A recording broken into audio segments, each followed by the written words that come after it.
মাফ করলে এটা আলাদা শান্তি আছে ভাই। আপনি মাফ করবেন, দেখবেন আপনি দিন শেষে ভালো আছেন।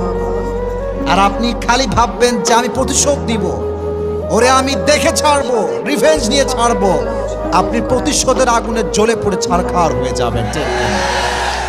So you have to forgive everyone from your heart. মন থেকে মাফ করবেন, হৃদয়ের প্রশান্তি দান করবে। একজন আওয়াজ দিয়ে বলেন তিনি কে? মাফ করা শিখবো। আর যুবকদেরকে বলবো তোমরাও মাফ করা শেখো। বেঈমানদেরকে তোমরা আল্লাহর জন্য ছেড়ে দাও, আল্লাহ ওদেরকে দেখে নেবে ইনশাআল্লাহ।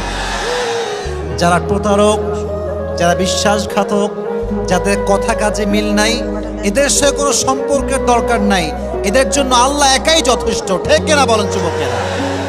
আমরা তো বড় মনের মানুষ, আমরা তো ব্রড মাইন্ডেড পার্সোনালিটি বিলং করি, আমরা মাফ করে দিব, বাদ বাকি আল্লাহ ভরসা। ঠিক কিনা যুবকেরা?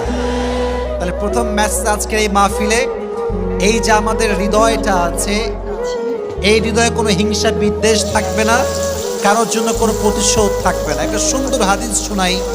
নবীজি বলেছেন আমার জীবনের সবচাইতে বড় আমল কি তোমরা জানো? সাহাবা একরাম বলল ইয়া রাসূলুল্লাহ, বলেন কি আমল যেটা সবচেয়ে বড় আমল? নবীজি বলেন এটা কোনো তাহাজ্জুদ নয়, এটা কোনো দান নয়। ইন ইসতাতা'তা আন তুসবিহা ওয়া তুমসিয়া ওয়া লাইসা ফি কলবিকা গশশুন লিআহাদিন ফাফআল যালিক ওয়া যালিকা মিন সুন্নতি ওয়া মান রাগিবা আন সুন্নতি ফালাইসা মিন্নি। নবীজি বলেন আমার জীবনের সবচেয়ে বড় সুন্নাত আমল হচ্ছে তুমি এক রাত কিংবা একটা দিন এমন ভাবে অতিবাহিত করবে যে তোমার হৃদয়ে কারোর জন্য কোনো হিংসা বিদ্বেষ থাকবে না। এটাই আমার সবচেয়ে বড় আমল। সুবহানাল্লাহ পড়েন আপনারা।